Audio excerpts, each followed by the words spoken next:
Assalamualaikum warahmatullahi wabarakatuh.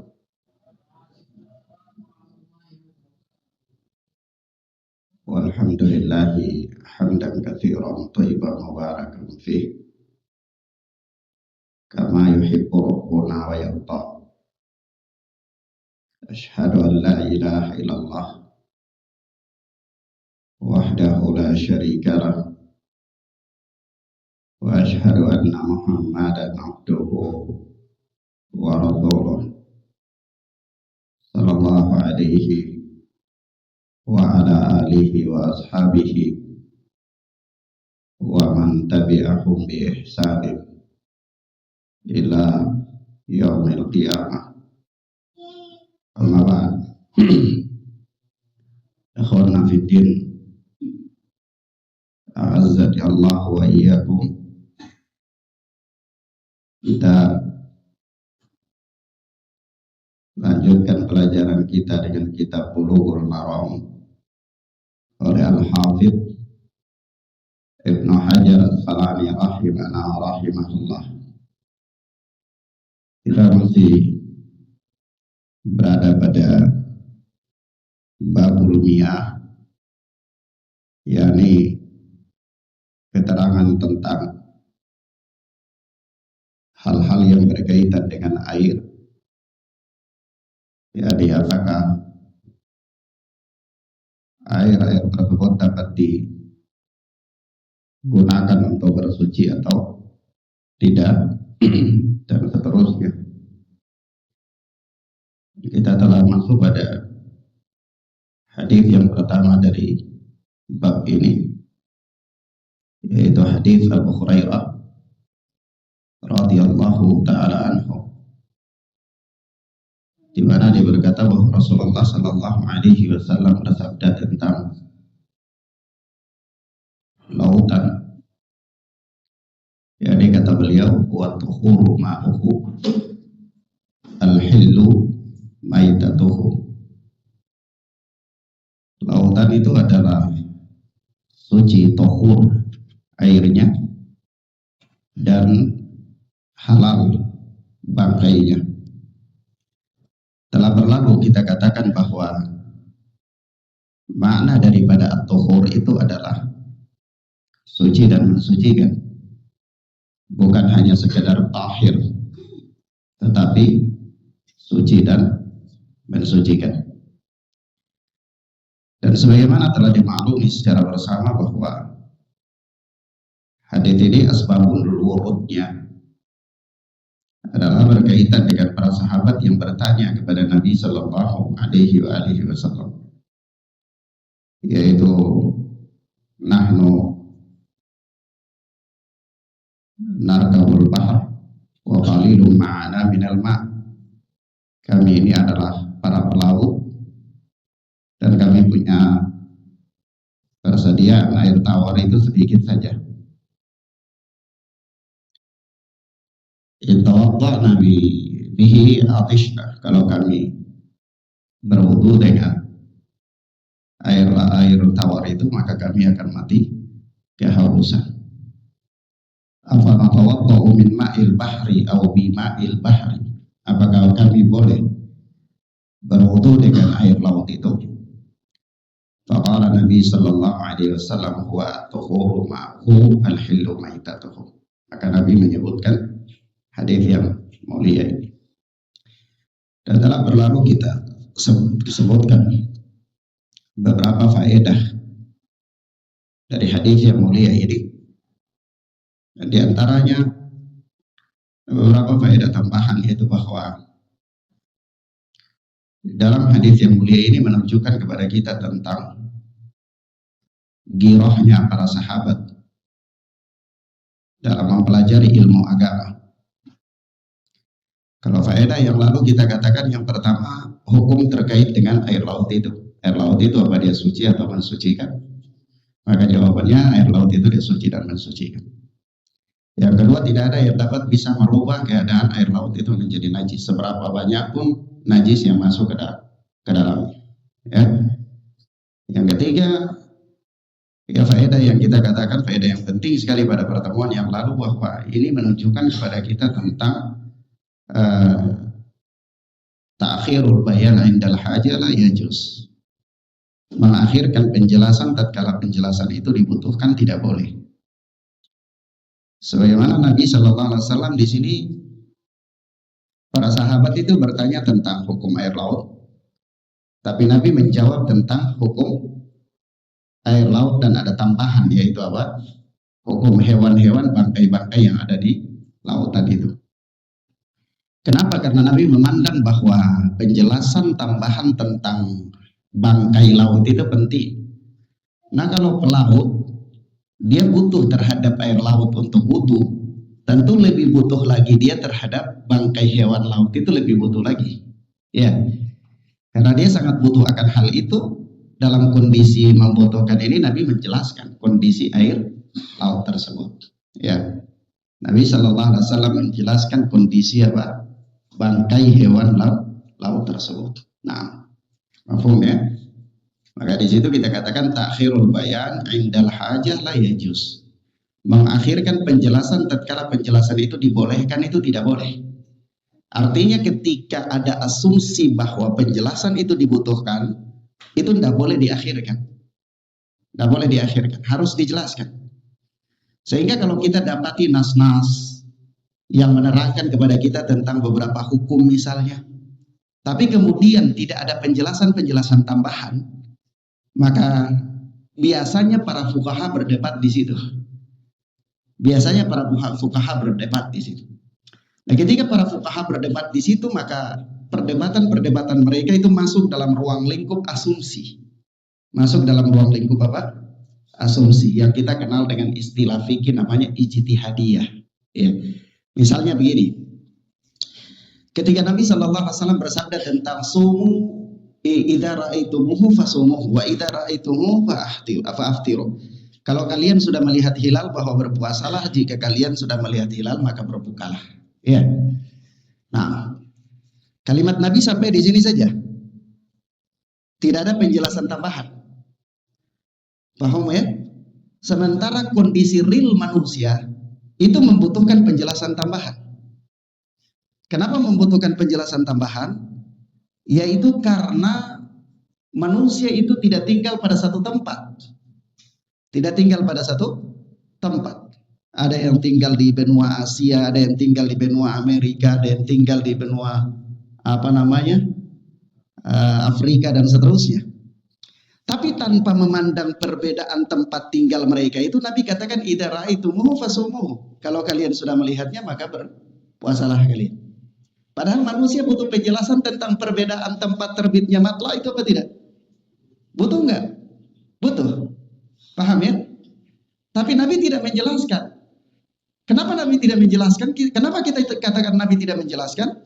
Karena sekiranya itu adalah perkara yang masuk dalam pembahasan, pasti Nabi katakan selanjutnya, berpuasalah kalian ketika kalian melihat hilal, berbukalah kalian ketika kalian melihat hilal. Masing-masing wilayah punya hilal sendiri. Pasti Nabi katakan begitu. Kenapa? Karena manusia butuh terhadap hilal di wilayah-wilayah masing-masing. Paham ya kawan? Mahfum ya? Butuh enggak itu? Manusia butuh penjelasan untuk hilal di tempat-tempat mereka enggak? Butuh. Tapi apa Nabi waktu itu menjelaskannya? Tidak. Maka di sini kita katakan Nabi tidak menjelaskannya. Karena Nabi tidak menjelaskan, maka para ulama mengatakan ta'khirul bayan indal hajah la yajuz. Mengakhirkan penjelasan tatkala penjelasan itu dibutuhkan enggak boleh. Kalau berdasarkan kaidah ini berarti asumsinya tidak ada penjelasan tambahan. Seluruh manusia di permukaan bumi ketika telah terbit satu hilal di satu wilayah cukup bagi mereka. Paham ya kan? Paham ya? Nah, mahum ya? Lalu kalau ada orang berasumsikan ini Ustaz perhitungan waktu demikian, ini kan tempat demikian, kita katakan itu adalah asumsi yang tidak dijelaskan oleh Nabi Sallallahu Alaihi Wasallam. Padahal Nabi butuh untuk menjelaskannya enggak? Butuh karena keterdesakan manusia ketika itu. Manusia ketika itu ada yang tinggal di Makkah Al-Mukarramah dan ada yang tinggal di Madinah Al-Munawwarah. Perbedaan matla enggak tuh? Perbedaan. Jaraknya sangat jauh. Lebih dari 500 km. Sudah terjadinya perbedaan matla enggak? Tapi Nabi tidak mengatakan apa? Masing-masing tempat mempunyai makna sendiri. Paham ya kawan? Mahfum ya?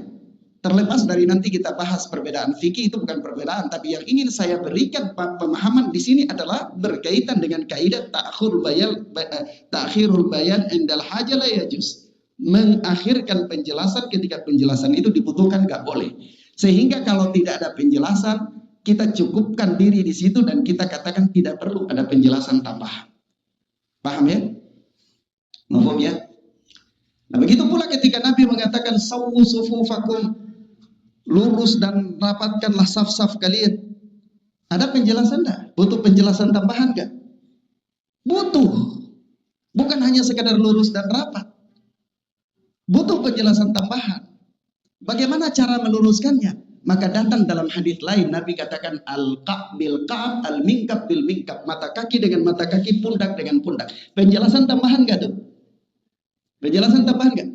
Penjelasan tambahan. Mahum ya ikhwan? Paham ya? Taib. Ini kaidah yang berlaku. Taib. Itu faedah yang ketiga. Lanjutan daripada pembahasan faedah yang ketiga pada pertemuan yang lalu. Taib.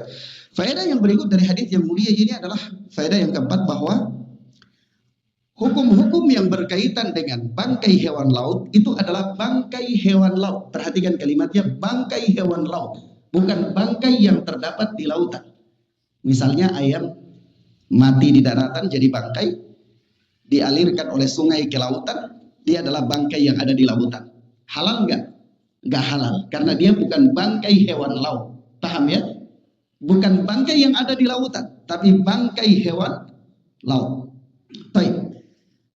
Berkaitan dengan bangkai hewan laut, sudah kita singgung pada pertemuan yang lalu, para ulama mempunyai pendapat menjadi 3 pendapat. Hanafiyah mengatakan seluruh bangkai hewan laut itu haram kecuali apa? Ikan.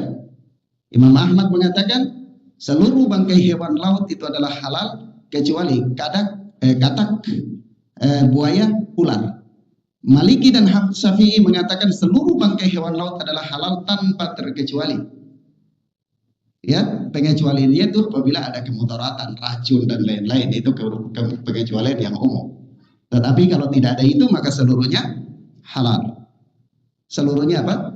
Halal. Seluruh bangkai hewan laut menurut Malikiyah dan Syafi'iyah adalah halal tanpa terkecuali. Dan inilah pendapat yang dikuatkan oleh Al-Hafidz Ibnu Hajar Asqalani rahimahullah, dan ini pendapat yang kita anggap kuat. Sebab itu Al-Alama Ibnu Utsaimin menjelaskan di dalam Fathul Jalali wal Ikram, hewan laut, bangkai hewan laut itu walaupun hewan-hewan laut itu ada kemiripannya dengan hewan-hewan di darat. Misalnya apa? Anjing laut, kuda laut, apa? Singa laut barangkali ada, ratu pantai selatan, misalnya kan bentuknya manusia, ya, dan seterusnya. Jadi walaupun bentuknya itu seperti bentuk hewan-hewan darat, dan walaupun bentuknya seperti bentuk manusia, apabila dia itu termasuk penghuni lautan, hewan penghuni lautan, maka bangkainya adalah halal. Baik, mahfum ya? Faedah yang berikut dari hadis yang mulia ini, bahwa di hadis yang mulia ini menunjukkan kepada kita tentang girohnya para sahabat radhiyallahu taala anhum. Girohnya para sahabat dalam menuntut ilmu. Di mana para sahabat ini, mereka datang kepada Nabi bertanya tentang ibadah mereka, bertanya tentang ilmu yang dengannya mereka mau beribadah kepada Allah Subhanahu wa taala. Yaitu berbicara tentang kesucian air laut, dapat digunakan untuk mandi janabah ataukah tidak dapat digunakan untuk apa? Mandi janabah dan seterusnya. Ya, nah, ini giroh mereka. Nah, meskipun di sana ada pendapat lain yang menyelisihi pendapat jumhur terhadap dhahir hadis. Ada pendapat lain yang menyelisihi pendapat jumhur ulama terhadap dhahir hadis. Terkait dengan apa? Tentang kesucian air laut. Yaitu jumhur mengatakan apa? Dia suci dan mensucikan, bisa dipakai untuk berwudu, bisa dipakai untuk mandi janabah. Iya, bisa dipakai untuk membersihkan najis dan seterusnya. Tapi ada pendapat lain. Pendapat lain itu apa? Pendapat yang dipegang oleh Abdullah bin Umar dan Abdullah bin Amr, Ibnu Umar dan Ibnu Amr. Ibnu Umar dan Ibnu Amr mengatakan bahwasanya air laut itu tidak bisa digunakan untuk bersuci. Tidak bisa digunakan untuk bersuci. Maka dari itu Al-Imam Ibnu Munzir di dalam Al-Awsat itu menjelaskan bahwasanya riwayat yang marfu dari sahabat yang mulia ya. Sahabat yang mulia yaitu Abdullah bin Amr atau Ibnu Umar, dia mengatakan bahwasanya at-tayammum ahabbu ilayya minal wudu'i min ma'il bahr. Yaitu tayamum itu lebih aku sukai daripada wudu dengan air laut. Kembalikan kata. Ya. Ini pendapat siapa? Ibnu Umar. Ibnu Umar radhiyallahu taala anhu, dan marfu sahih kepada Ibnu Umar. Sahih kepada Ibnu Umar. Dinukil oleh Ibnu Munzir di dalam Al-Awsat yang mengatakan kepada kita bahwasanya Ibnu Umar mengatakan apa? At-tayammum ahabbu ilayya minal wudu'i min ma'il bahr. Tayammum bagiku lebih aku sukai daripada berwudu dengan air laut. Daripada apa? Berwudu dengan air laut. Nah, begitu pula Abdullah bin Amr berkata bahwasanya ma'ul bahr la yajzi'u min wudu'in wala min janabah. Air laut itu tidak cukup, tidak sah digunakan untuk berwudu dan tidak sah digunakan untuk mandi janabah. Mafhum ya ikhwan? Paham ya? Itu pendapatnya apa? Sahabat. Sahabat itu bukan murid antum. Iya. Bukan murid kita. Juga bukan guru kita. Sahabat itu lebih mulia sekali.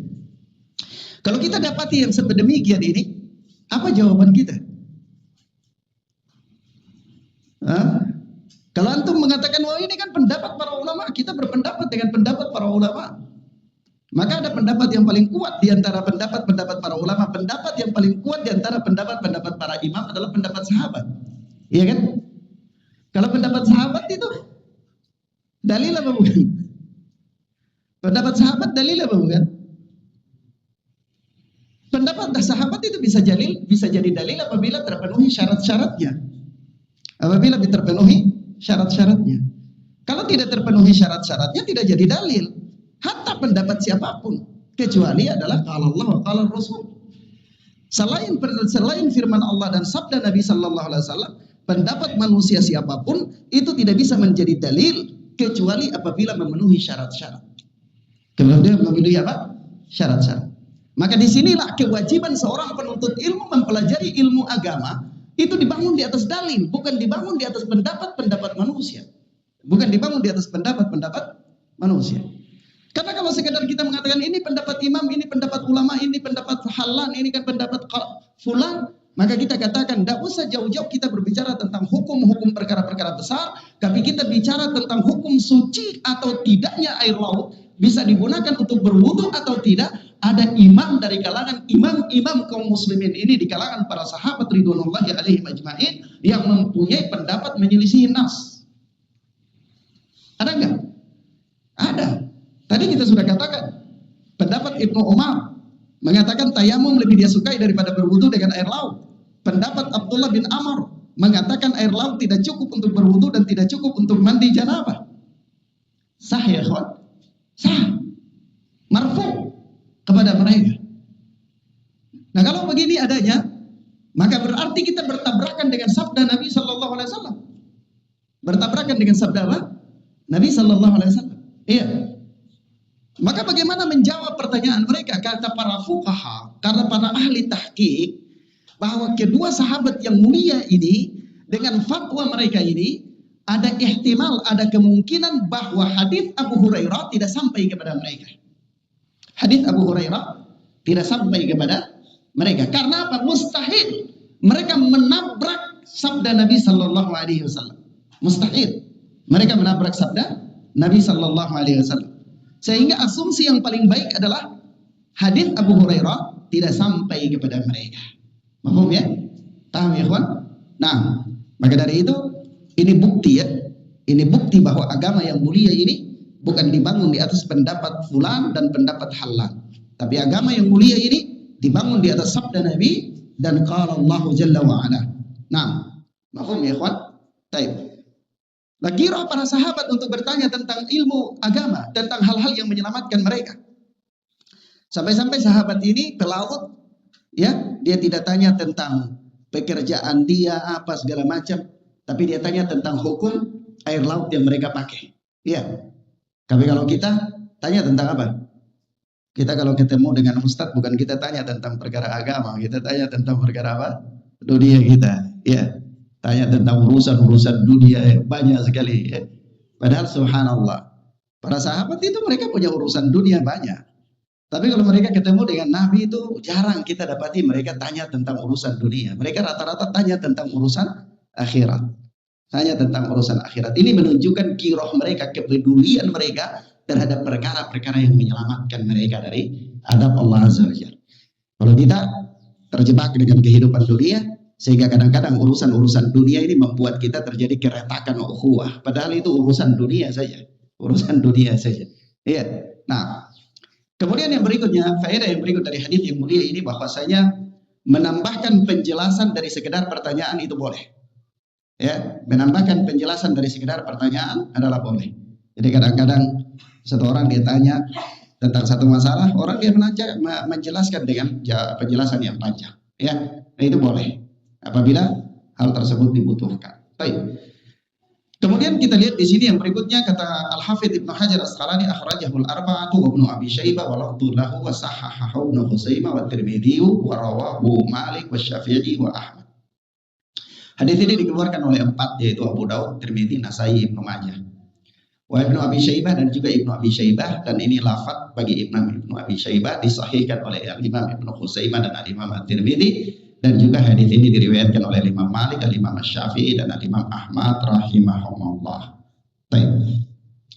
Hadis ini kita lihat di situ sahahahu Ibnu Khuzaimah. Al-Hafidz mengatakan disahihkan oleh Ibnu Khuzaimah.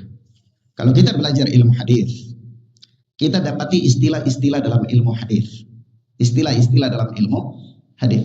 Istilah yang paling umum dalam ilmu hadis itu yang pertama adalah sahih, yang kedua adalah hasan, yang ketiga adalah dhaif. Ya. Nanti istilah sahih itu ada turunannya. Sahih itu jenisnya apa itu banyak. Istilah hasan itu juga ada turunannya apa-apa. Istilah dhaif itu ada turunannya juga apa-apa. Tetapi secara garis besar, ilmu hadis itu ada 3 istilah yang paling besar untuk menunjukkan hadis itu diterima atau tidak diterima. Istilah yang paling pertama adalah sahih, istilah yang kedua hasan, istilah yang ketiga adalah dhaif. Kalau istilah sahih dan istilah dhaif, hasan adalah istilah yang menggambarkan hadis itu dapat diterima. Hadis itu dapat diterima. Maklum, dalam ilmu hadis, hadis-hadis sahih itu mempunyai syarat-syarat. Hadis sahih mempunyai syarat-syarat. Syarat yang pertama, ittisalul isnad, bersambungnya sanad. Syarat yang kedua, diriwayatkan oleh seorang yang adil. Syarat yang ketiga, diriwayatkan oleh orang yang dhabit. Orang yang apa? Dhabit. Syarat yang keempat, selamat dari cacat. Syarat yang kelima, selamat dari syad. Dari apa? Syad. Yaitu apa? Nyeleneh, riwayat yang nyeleneh, syad, riwayat yang nyeleneh. Ini 5 kriteria hadis ini dikatakan apa? Sahih. Apabila sanadnya bersambung, narasumbernya bersambung dari satu orang ke orang lain, kemudian narasumber tersebut orang-orang yang adil, narasumber tersebut orang-orang yang dhabit, narasumber tersebut selamat daripada cacat yang tersembunyi, narasumber tersebut selamat dari syad, maka hadis itu adalah hadis yang sahih. Hadis yang sahih. Kalau ditanyakan Ustadz, apa perbedaan adil dan dhabit? Apa perbedaan adil dan dhabit? Ini antum ingat-ingat, ini karena pelajaran awal jadi istilah-istilah perlu kita sampaikan. Nanti berikut kita nggak sampaikan istilah lagi, kita sampaikan faedah karena antum sudah ada gambaran tentang istilah. Apa perbedaan antara adil dan dhabit? Adil itu berbicara tentang apa? Tentang kejujuran, selamat dari kefasikan, selamat dari kedustaan. Selamat dari kefasikan, selamat dari kedustaan. Itu bicara tentang keadilan. Mafhum ya? Kalau orang itu dia berdusta, keadilannya gugur. Ya, orang itu dia fasik, keadilannya gugur. Ya, mafhum ya? Baik. Kemudian kalau bicara tentang dhabit, itu bicara tentang kekuatan hafalan. Bicara tentang kekuatan hafalan. Orang yang kedhabitannya kurang itu riwayatnya hasan. Orang yang kedhabitannya kurang itu riwayatnya hasan. Dia adil tapi hafalannya kurang. Nah, itu dia hasan riwayatnya. Mafhum ya? Orang dia adil tapi dia hafalannya kurang. Itu berarti orang ini masuk dalam tabakat rawi-rawi yang hasan. Kalau dalam satu hadis ada sanad hadis ada dia, maka riwayat itu hasan. Ya, kalau dia tidak punya mutaba'ah, dia tidak punya syawahid. Mafhum ya? Baik. Sampai di sini paham ya, ikhwan? Baik. Kemudian ikhwan fillah azanillahu wa iyyakum, berikutnya berkata Al-Hafidz Ibnu Hajar Asqalani rahimahullah, wa Abi Sa'id Al-Khudri radhiyallahu anhu qala. Dan dari Abu Sa'id Al-Khudri radhiyallahu taala anhu dia berkata, qala Rasulullah sallallahu alaihi wasallam, Rasulullah sallallahu alaihi wa alihi wasallam bersabda, innal ma'a tahurun la yunajjisuhu syai'un. Sesungguhnya air itu suci, la yunajjisuhu syai'un. Tidak ada sesuatu pun yang dapat menajisinya. Tidak ada sesuatu pun yang dapat menajisinya. Akhrajahu thalatha wa sahahahu Ahmad. Hadis ini diriwayatkan oleh yang tiga dan disahihkan oleh Imam Ahmad rahimahullah. Yang tiga itu Tirmidzi, Nasai, Ibnu Majah. Hadis ini diriwayatkan oleh Tirmidzi, Nasai, Ibnu Majah dan disahihkan oleh Imam Ahmad rahimahullah. Ikhwan fillah azanillahu wa iyyakum, hadis ini para ulama berselisih pendapat tentang derajat kesahihannya. Para ulama berselisih pendapat tentang derajat kesahihannya. Mereka menerangkannya panjang lebar. Tapi yang jelas Al-Alama Albani rahimahullah, beliau mensahihkan hadis ini ya. Beliau mensahihkan hadis ini dalam Irwaul Ghalil. Beliau mensahihkan hadis ini dalam Irwaul Ghalil. Dan yang kita yakini, saya secara pribadi meyakini bahwa hadis ini adalah hadis yang sahih bi syawahidi. Karena dia punya syahid-syahid. Dia punya syahid-syahid. Kalau zatnya saja, riwayatnya saja itu dia tidak luput dari kritikan. Tapi karena dia punya riwayat-riwayat syahid yang banyak, maka hadis ini naik derajatnya menjadi sahih. Maka kita katakan sahih bi syawahidi. Nah, sebagaimana diterangkan oleh Imam Ad-Darqutni, diterangkan oleh Siddiq Hasan Khan, ya, dan diterangkan oleh para imam yang banyak. Antum bisa lihat dalam Irwaul Ghalil dan yang lainnya.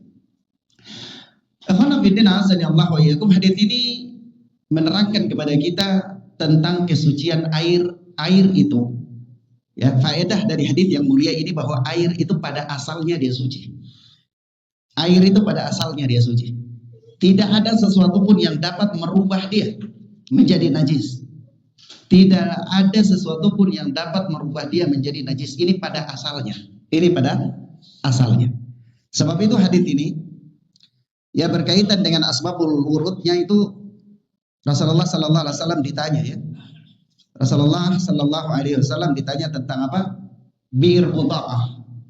Sumur buda'ah. Tentang sumur buda'ah.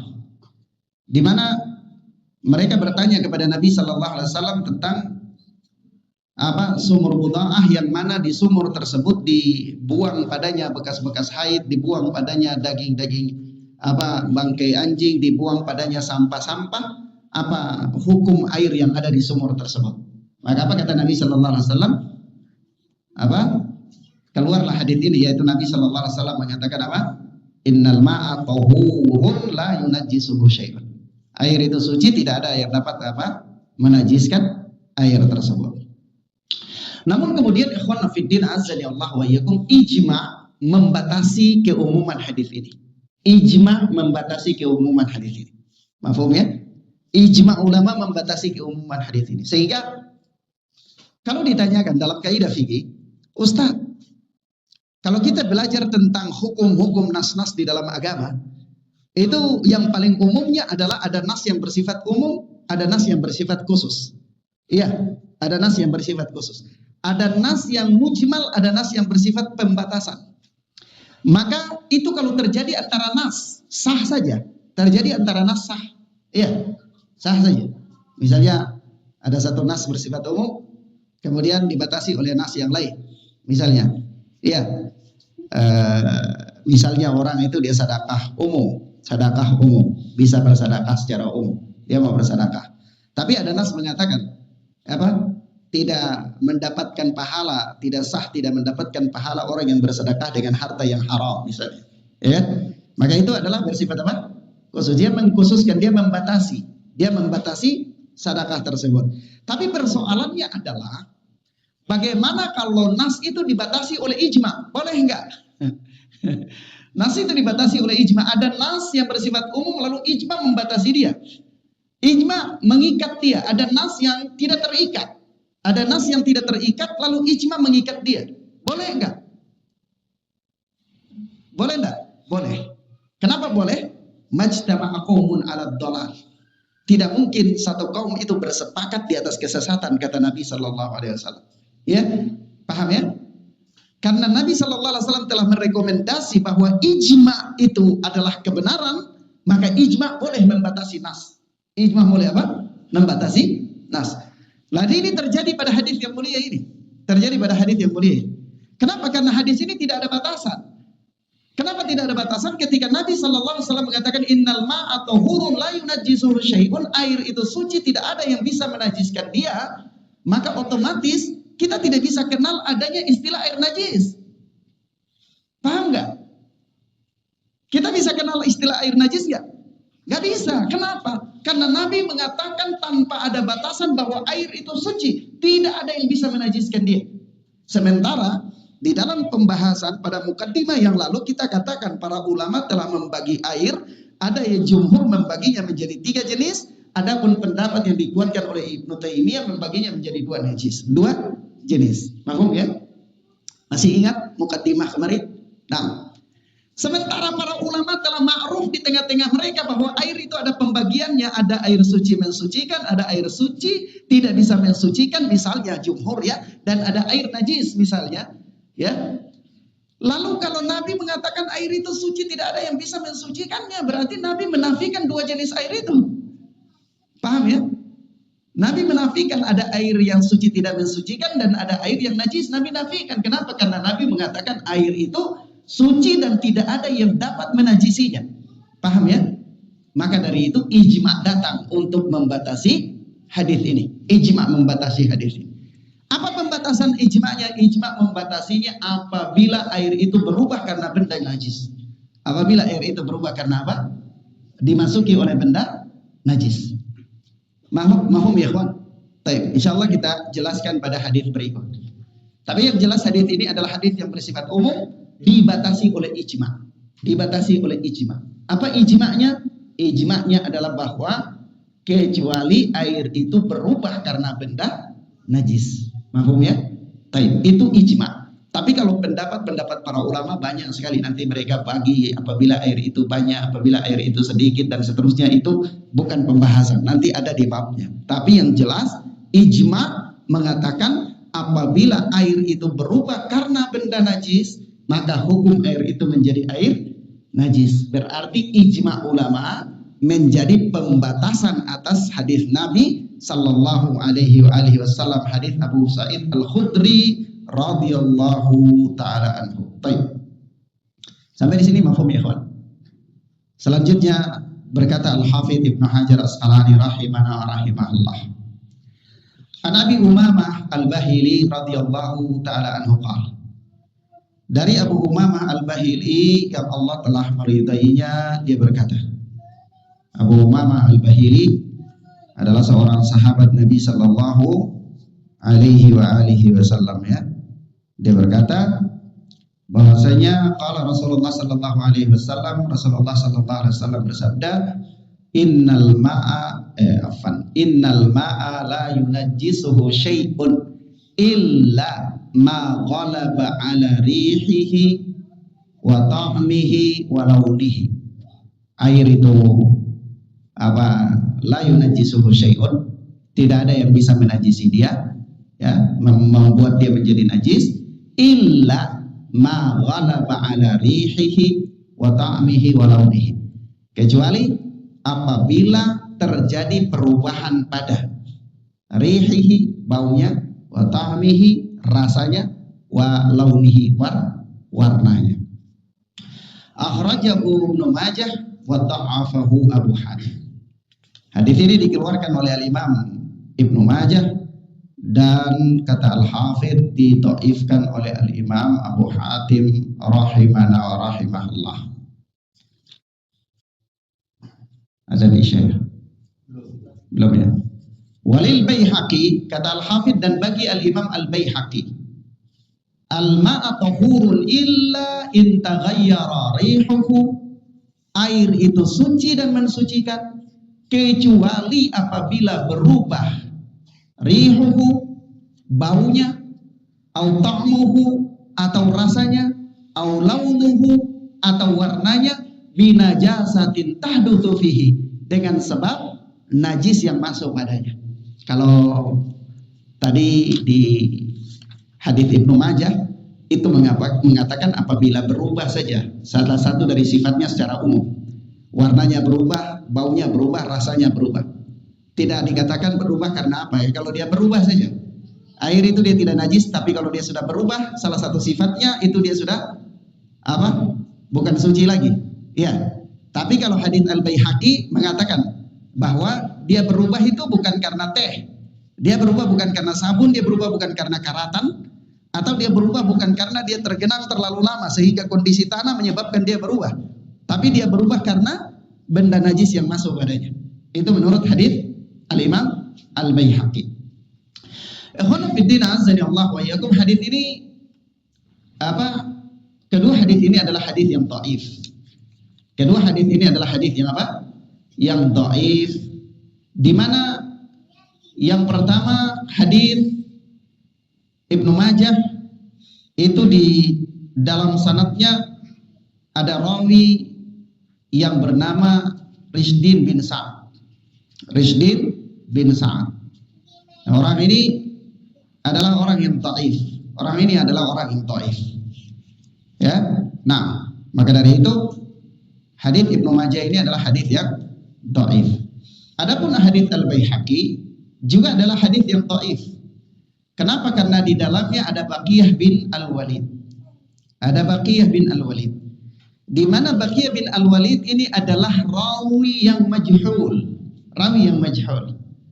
Ya. Dia melakukan apa? Tadlis. Dia melakukan tadlis, penyamaran. Dan tadlis, jenis-jenis tadlis itu yang paling parah di dalam ilmu hadis namanya tadlis taswiyah. Tadlis taswiyah. Tadlis taswiyah itu menyamarkan nama-nama orang dengan lakap-lakap yang dia pernah bertemu. Jadi misalnya begini. Kalau tadlis itu kan penyamaran ya. Penyamaran. Misalnya kalau dia menerima riwayat dari seseorang yang dhaif atau seorang yang kurang baik hafalannya, itu dia tidak menyebutkan namanya. Ya, dia tidak menyebutkan namanya, atau dia sebutkan nama orang itu dengan kunyah yang tidak dikenal. Ya, tujuannya apa? Tujuannya dia nggak mau berbicara tentang orang itu. Paham ya? Misalnya kalau orang itu namanya, dia punya dua kunyah, ada kunyahnya Abu Abdillah, ada kunyahnya Abu Ubaidillah misalnya. Ya, Abu Ubaidillah enggak terlalu terkenal, tapi Abu Abdillah kenal. Tapi kalau bilang Abu Abdillah orang tahu ini dhaif. Nah, akan diriwayatkan itu dari Abu Ubaidillah. Ya, begitu. Dia menyamarkan nama rawi. Itu namanya apa? Tadlis. Kalau tadlis yang parah itu tadlis taswiyah. Tadlis taswiyah itu apa? Dia itu pernah bertemu dengan dua orang yang namanya sama. Satu orang lemah, satu orang kuat. Ya, tapi dua orang ini punya nama kunyah beda. Misalnya Abu Abdillah Al-Makki, Abu Abdillah Al-Misri misalnya. Al-Makki sahih, Al-Misri dhaif. Begitu dia meriwayatkan hadis, dia katakan Abu Abdillah. Dia tidak sebutkan kunyahnya. Dan dua-dua orang ini dia bertemu dengan mereka. Dia bertemu dengan Al-Misri, dia bertemu dengan Al-Makki. Sehingga membuat kebingungan bagi para peneliti untuk menetapkan ini Al-Misri apa Al-Makki. Kalau Al-Misri bisa jadi karena dia ini bertemu dengan Al-Misri juga. Al-Makki bisa jadi juga karena dia bertemu dengan Al-Makki juga. Paham ya? Kalau dia tidak bertemu dengan salah satu dari keduanya itu gampang. Tapi kalau dia bertemu dengan keduanya, ini tambah berat pekerjaannya untuk meneliti. Maka ini namanya tadlis apa? Taswiyah. Ini tadlis yang paling parah dalam ilmu hadis. Paham ya? Tadlis yang paling parah dalam ilmu hadis. Ini dilakukan oleh siapa? Baqiyah bin Al-Walid. Pada hadis mana? Pada hadis al-ma'u tahurun illa an taghayyara rihuhu aw ta'muhu aw launuhu. Air itu suci dan mensucikan kecuali apabila berubah warna,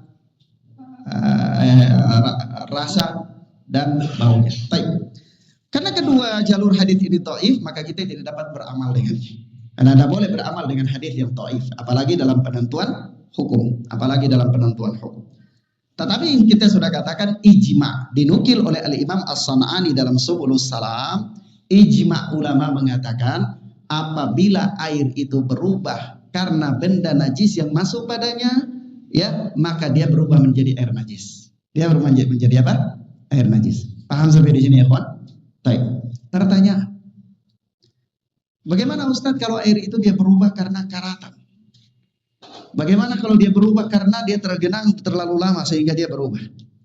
Maka perubahan-perubahan yang seperti ini tidak mempengaruhi kesucian air. Tidak mempengaruhi apa?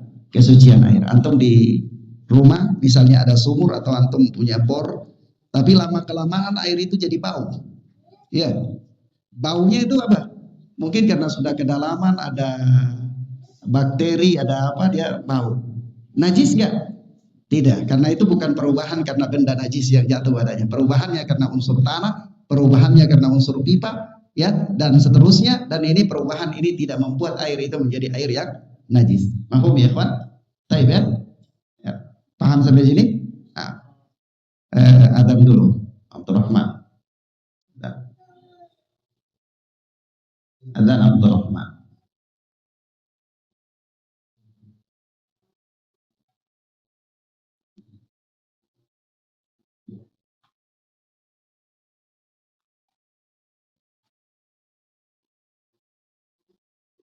Bismillah. Salatu wassalamu ala Rasulillah wa ala alihi wa ashabihi wa man wala amma ba'd. Akhwana fiddin a'azzani Allah wa iyyakum. Kalau kita lihat pada hadis yang dikeluarkan oleh Imam Al-Baihaqi dan Imam Ibnu Majah dari sahabat Abu Umamah Al-Bahili adalah hadis yang dhaif. Sebab kedhaifannya yang pertama di dalam sanadnya ada riwayat Ibnu Majah adalah apa namanya? Rawi yang matruk, yakni yang kedua Al-Baihaqi, dalam riwayat Al-Baihaqi ada rawi yang mudallis, Nah, bahkan tadlisnya adalah parah, tadlis taswiyah. Baik, maka dari itu hadis dengan kedua lafaz ini tidak dapat dijadikan sebagai hujjah. Tetapi dalam pembahasan ini ada ijma ulama. Ada ijma ulama yang mengatakan bahwa kalau sekiranya air itu dia berubah karena benda najis yang masuk padanya, maka air itu dia telah berubah, telah keluar dari kesuciannya menjadi air yang najis. Ya, ini ijma ulama dinukil oleh Al-Imam As-San'ani rahimahullah di dalam Subulus Salam. Baik. Adapun kalau ditanyakan Ustadz bagaimana jumlah air, volume air, kalau dia banyak atau dia sedikit, apakah dia bisa berubah ataukah dia tidak bisa berubah? Ya, dan seterusnya kita lihat pada hadis yang berikut. Ini kata Al-Hafidz Ibnu Hajar Asqalani rahimahullah. Wa Abdullah bin Umar radhiyallahu anhu qala. Dan dari Abdullah bin Umar yang Allah telah meridainya, dia berkata, qala Rasulullah sallallahu alaihi wa alihi wasallam, Rasulullah sallallahu alaihi wa alihi wasallam bersabda, "Idza kana al-ma'u qullataini lam yahmilil khabath."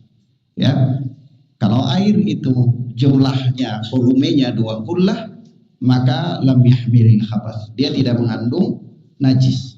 Kalau air itu jumlahnya 2 kullah, maka dia tidak mengandung najis. Wa fil lafdz, dan di dalam satu lafaz yang lain, lam yanjus, yaitu dia tidak najis.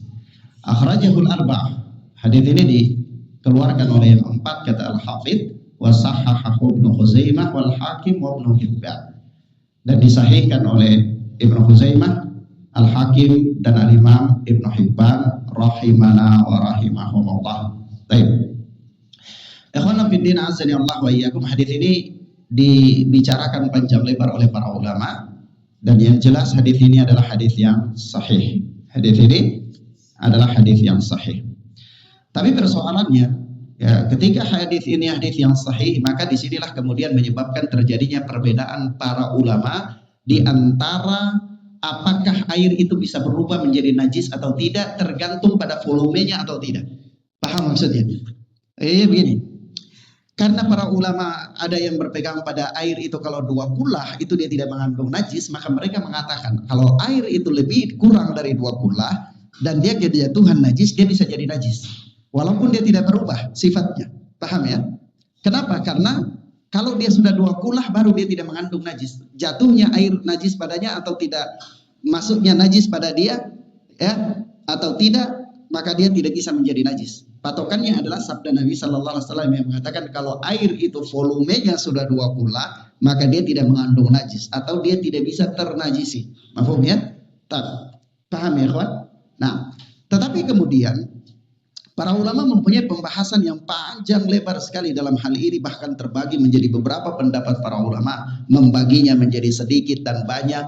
Kemudian dari sini nanti muncul adanya air musta'mal, muncul adanya air musyammas, ya, dan seterusnya dari kalangan para ulama yang akan kita sampaikan. Tetapi yang jelas para ulama sendiri berbeda tentang batasan 2 kulah.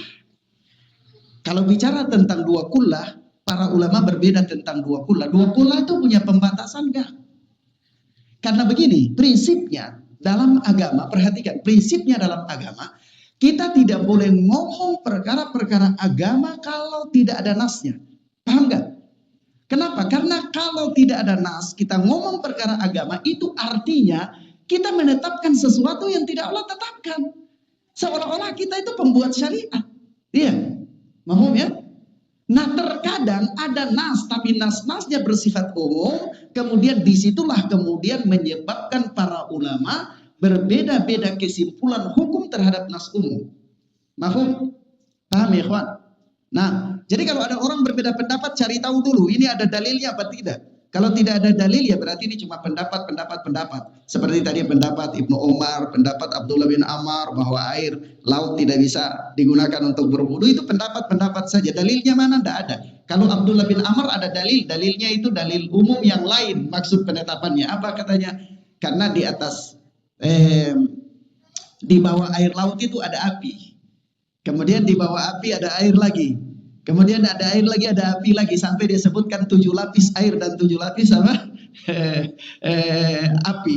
Iya. Lalu kalau merujuk kepada hadis mana? Merujuk kepada hadis neraka itu di bawah air laut. Iya. Laut sekali. Jadi ini pembahasan yang luas sekali. Tapi nas yang langsung kepada perkara itu tidak ada. Paham nggak? Nas-nas yang bersifat umum kemudian muncul asumsi. Ini yang kemudian terjadinya perbedaan di antara pendapat para ulama. Maka ini sama persis. Ketika Rasulullah mengatakan apabila air itu 2 kulah tidak mengandung najis, maka para ulama kemudian membahas. Kalau begitu, kalau belum sampai 2 kulah sangat mungkin dia mengandung najis. Dan juga kalau begitu di atas 2 kulah walaupun najis masuk sampai berubah, dia tidak najis. Karena Nabi sudah katakan lam yanjus, tidak najis. Paham nggak? Nah, paham ya? Nah, oleh sebab itu ikhwan fillah azani Allah wa iyyakum, sebelum mereka masuk kepada batasan-batasan itu, mereka mulai cari nas. Ada nggak ketetapan nas yang mengatakan 2 kulah itu berapa ukurannya? Supaya ruang perselisihannya makin sempit. Karena kalau tidak ada pembatasan berapa volume 2 kulah, ruang perselisihannya akan panjang. Paham nggak? Maka dari itu para ulama cari berapa itu batasan 2 kulah. Ternyata persoalannya muncul. Apa muncul persoalannya? Tidak ada nas yang sareh lagi sahih dari Nabi tentang berapa volume 2 kulah itu. Tidak ada. Paham ya, kawan? Tidak ada batasan dari Nabi. Volume 2 kulah itu berapa? Akhirnya terjadilah ijtihad di antara para ulama. Ada yang mengatakan 2 kirbah, 2 ember. Ada yang mengatakan 2 ember setengah. Ada yang mengatakan 6 ember. Ada yang mengatakan 5 ember. Dan seterusnya. Itu ijtihad. Kalau orang sudah berijtihad demikian, maka tentu kalau kita itu berpegang kepada ijtihad, maka tentu masing-masing orang yang menguatkan ijtihad masing-masing akan gontok-gontokan. Pertanyaan paling mendasar adalah, misalnya saya menetapkan 2 qullah itu adalah 5 kirbah, 5 ember, 5 tempayan.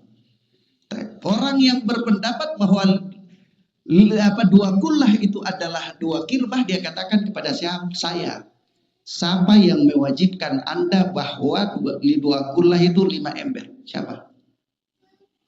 Terus saya tanya lagi ke dia, siapa yang mewajibkan Anda bahwa 2 qullah itu 2 ember setengah? Siapa? Rumit kan? Rumit. Tapi bukan berarti hadis 2 qullah itu tidak sahih. Sahih, hadisnya 2 qullah sahih. Tapi pembatasan 2 qullah itu berapa volumenya, tidak ada batasan syariah. Sehingga pendapat yang paling mendekati kebenaran, bukan kita katakan benar, pendapat yang paling mendekati kebenaran di antara kurang lebih ada 8 pendapat, itu adalah hanya 2 pendapat saja. Itu apa pendapatnya? Kembali kepada kebiasaan di zaman itu. Di zaman itu kirbah itu besarnya kayak gimana sih? Itu persoalan. Paham ya?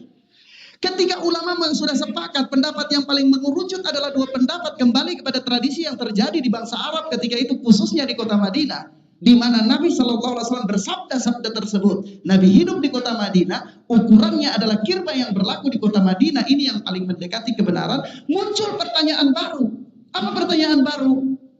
Kirbah di zaman Nabi itu kalau dengan sekarang itu berapa liter? Muncul pertanyaan baru nggak? Muncul pertanyaan baru. Kenapa? Karena berhubung telah berlalunya peradaban, ya, satuan-satuan ukuran dari zaman ke zaman itu berubah. Kalau dulu orang ukur dengan mil, sekarang orang ukur dengan meter. Kalau dulu orang ukur dengan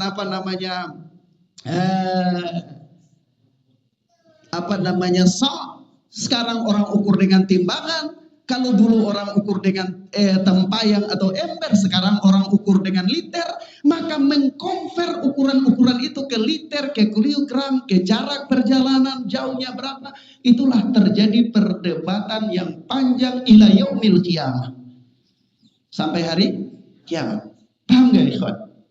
Maka dari itu, pendapat yang paling kuat di dalam bab ini menurut ahlul hadis dan para ahli tahqiq yang dipegang oleh Al-Imam Bukhari rahimahullah adalah bahwa air itu jumlah volumenya 2 qullah, kurang atau banyak, kapan? Ketika dia berubah karena najis, maka dia najis. Kapan? Ketika dia tidak berubah walaupun dimasuki oleh benda najis, maka dia suci. Paham ya? Paham ya? Ada air di sumur, bangkai ayam masuk, tapi dia tidak berubah, baunya, rasanya apa segala macam, bangkai ayam najis, tapi masuk, air itu tidak berubah. Najis tidak airnya? Dan najis. Ada air di ember, cicak jatuh, ya, kemudian air itu baunya berubah, najis nggak? Najis, begitu. Paham ya? Oleh sebab itu kita tidak terjadi perselisihan dengan sejumlah asumsi yang melayang kemana-mana terkait dengan berapa gram, berapa volume, berapa banyak jumlah qullah dan seterusnya, yang kemudian membuat para fuqaha menulis kitab berlembar-lembar membahas tentang persoalan berapa qullah itu sebenarnya. Paham ya kawan? Sampai di sini mafhum ya kawan? Paham ya? Baik. Ilahuna ya kawan, fi dina azani Allah wa yakum. Sebenarnya saya kaget karena saya kurang bawa satu kitab. Ada satu kitab penting yang saya harus bawa, tapi saya lupa, maklum. Ya, memang kalau di medan dakwah ada istri itu sering lupa. Ya, banyak masalah. Ya, subhanallah wa bihamdika asyhadu an la ilaha illa anta astaghfiruka wa atubu ilaik. Assalamualaikum warahmatullahi